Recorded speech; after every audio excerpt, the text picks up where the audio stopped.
Building cultures of resistance.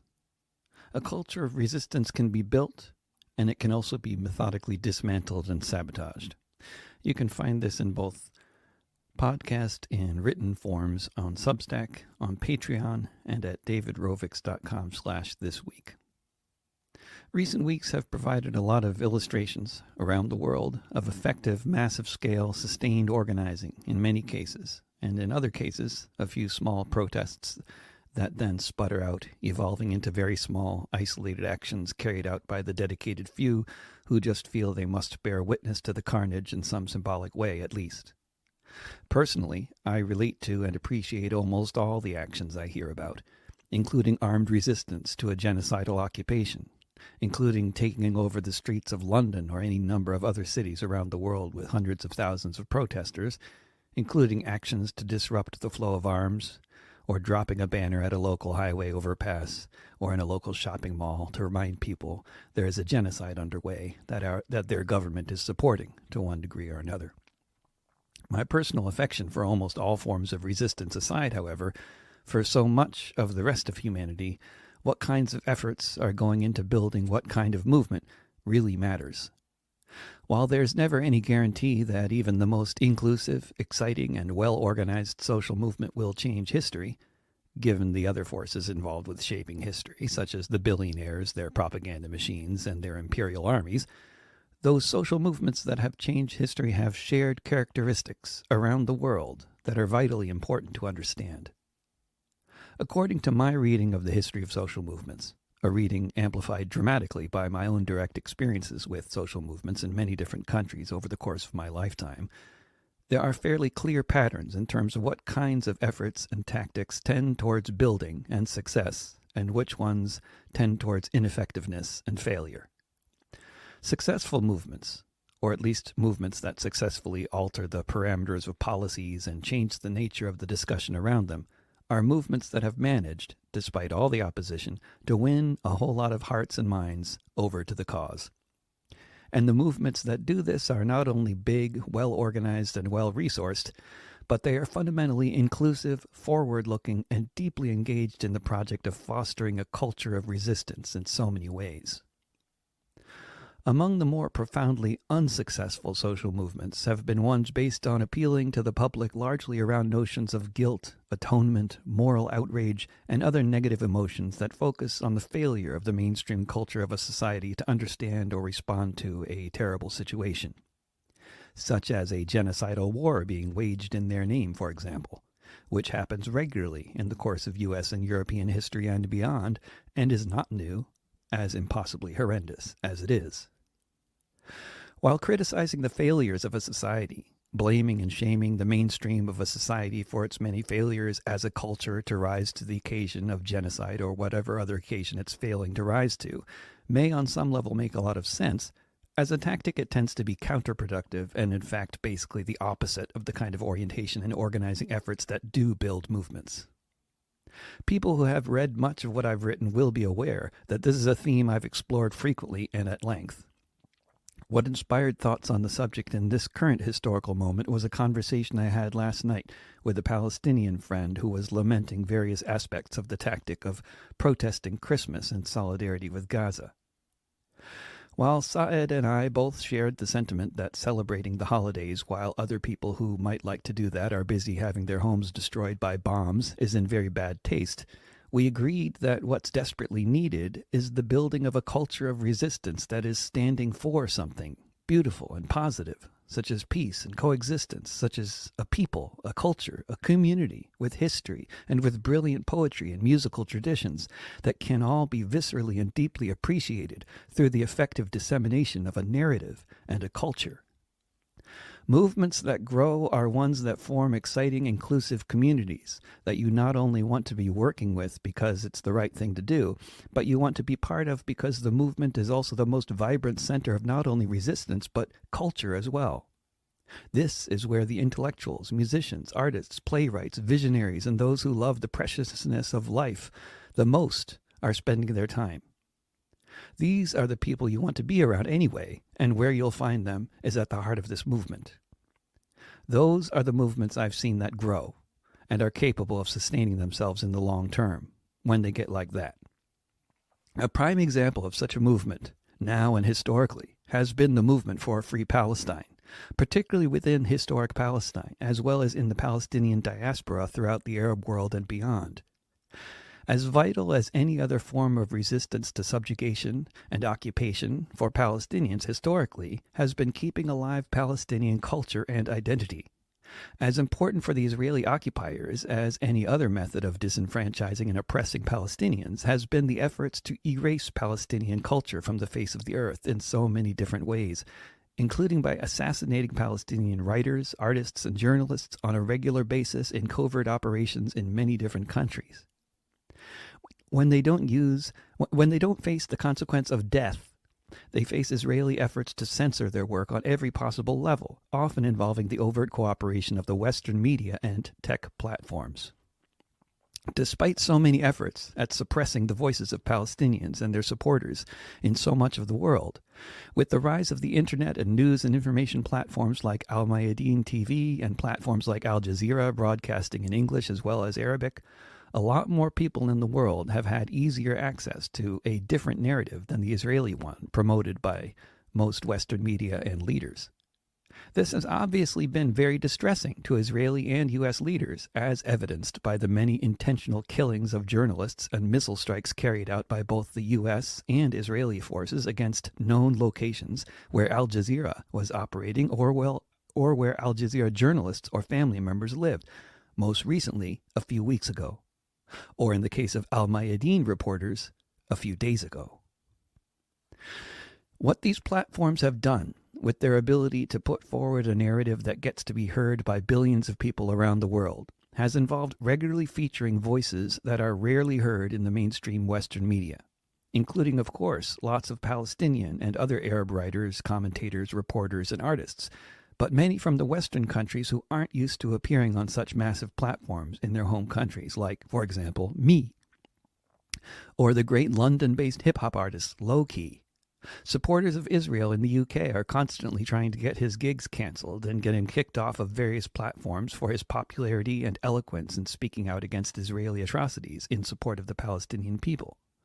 His voice is rarely heard on mainstream media in the West.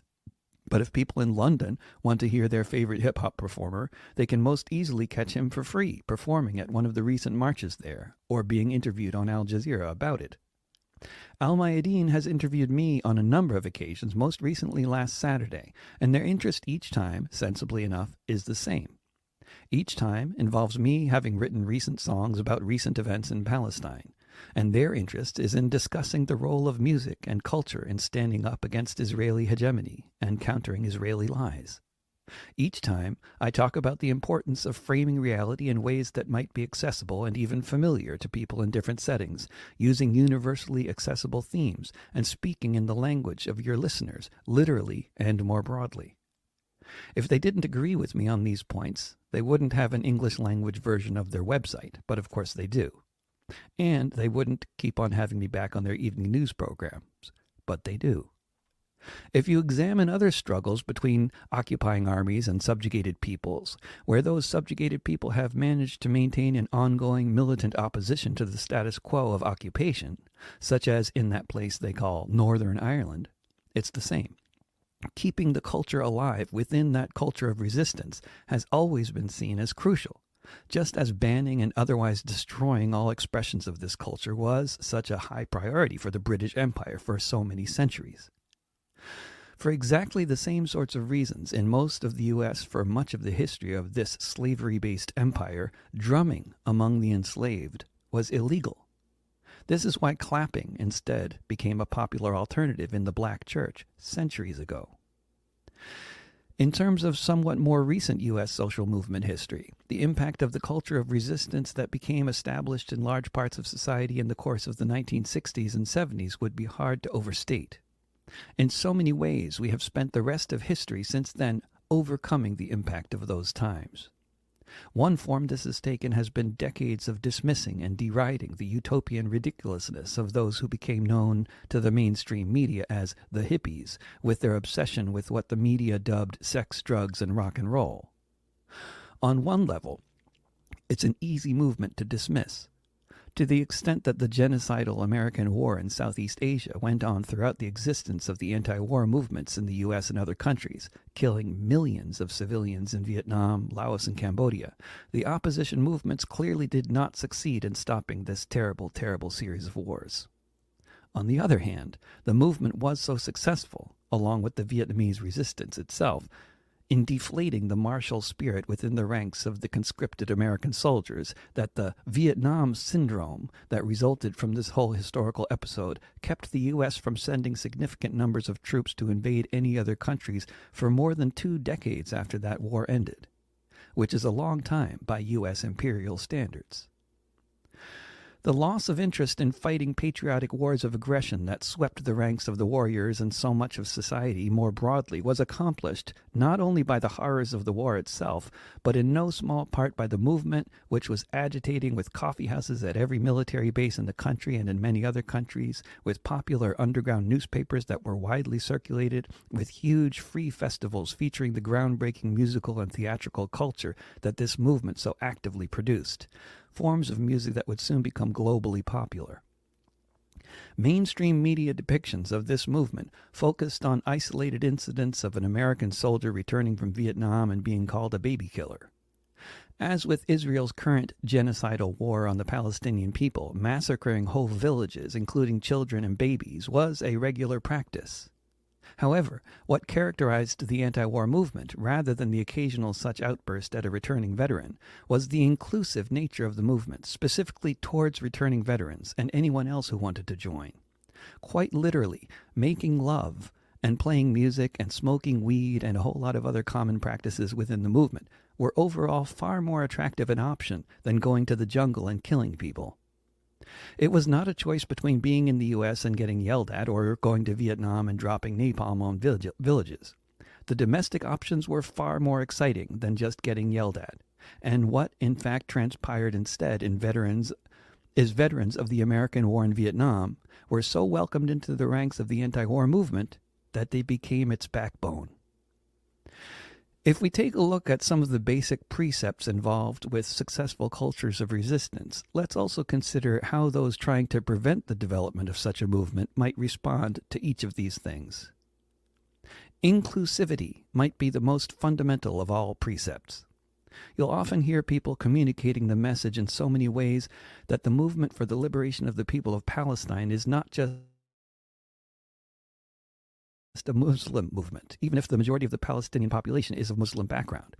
You'll hear the same message hammered home throughout the centuries in the struggle against the British occupation of Ireland. This is not just a Catholic movement. It is bigger than that. It is a movement for national sovereignty, where your participation is desired whether you're Catholic or not, just as non-Muslim involvement in the struggle for Palestine has always been actively welcomed. So, of course, the divide and rule messaging of the propagandists opposed to Palestinian liberation has been to talk about how this is all about Muslims versus Jews. With the propagandists against Irish nationalism, they tell us this is all tribal warfare between Catholics and Protestants. By the same token, in the context of the U.S. anti-war movements that have taken place since the 1960s, the pundits and politicians push the line that the movement is against our own soldiers, as if we were the ones sending them off to kill and die. When it comes to solidarity movements in the West, specifically with Palestine, we are treated to the notion that because of the sensitivity of the issue, only Jews can more or less safely condemn a genocide being carried out by Jews. If other people were to do so, they could be labeled anti-Semitic. This is another way to turn it into a Muslims versus Jews dichotomy that everyone else should best avoid at a time when what is obviously desperately needed is for everyone of all nations and all backgrounds to join the struggle to stop this genocide. The centrality of the notion of celebrating life in the face of death, singing and dancing in spite of or in defiance of the efforts of those who would silence your voice and your culture can't be overstated in all sustained social movements and popular struggles. You see this spirit everywhere there are social movements with the kind of lasting power of the Palestinians, the Irish, and so many others. Children learn to speak the languages, play the music, learn the dances, and not just pass this cultural knowledge down through the generations, but celebrate its continued relevance and cross-pollination with the rest of the world's forms of expression. The historic efforts to ban the Irish language and Israel's bombing the schools of Gaza are policies cut of the same cloth. Genocide through the destruction of cultural identity, along with other means. Considering the potency of language, culture, and real education, those hoping to prevent solidarity movements from taking hold in other countries might focus on presenting lines of reasoning that discourage musical performance or other artistic displays, perhaps calling such things frivolous or disrespectful, or even culturally appropriative in one way or another. Maintaining a stranglehold on the media and on social media in order to keep such forms of culture marginalized as novel or pigeonholed as political forms of art is another way to prevent such potent tools from having too much influence. The power of culture as a major means for helping to gather community, maintain morale, and build a movement can't be overemphasized. So many examples make clear. We would do well to be very skeptical of anyone who doesn't think that this is true, because there is no time for sabotage, only for building. The story begins, they'll say, in the fall of 23, when the inmates in the prison camp broke free. Attacking military targets, 400 soldiers dead. If you listen to survivors, so many of them said most others who were killed died during the fight as the army came in, destroying everything in sight, smashing down the buildings upon fighters, upon kids. All the evidence suggests that's exactly what they did. And then the Air Force took no time at all to bomb hospitals and churches and to make the towers fall. The Western media just repeats the lies, while every minute or so another child dies, buried beneath the rubble of homes and schools and playgrounds, crushed just seconds after hearing the deafening sound of bombs exploding everywhere underneath the rock slide. Around the world, people shouting, "Stop the genocide!" At least 10,000 killed in just the first 4 weeks. They killed 5,000 children to bomb the men they seek. But what's happened up to this point will pale in compare with the gravity of what I'm about to share. With more than 1 million children, it seems impossible to think the IDF wants no one to have anything to drink. They're bombing water tanks, they're beside the ocean side. Around the world, people shouting, "Stop the genocide!" They walled off the ghetto almost 20 years ago, sealed it off on all sides to throttle off the flow of what might go in or out, like things to drink or eat, medicine or people or necessities to meet the needs of 2 million trapped beneath the bombs, beneath the chemical weapons, burning skin like napalm, beneath all the bunker busters the U.S. has provided. Around the world, people shouting, "Stop the genocide!" The world watches on in outrage and in fear as the latest war to end all wars is here. Like the most deadly game of chess, the U.S. Navy in the harbor, as if to dare anyone to try to stop the slaughter, as the facts on the ground are more dire by the second. If we look into the future, how will this be reckoned? We can ask each other in the streets, marching side by side. Around the world, people shouting, "Stop the genocide!"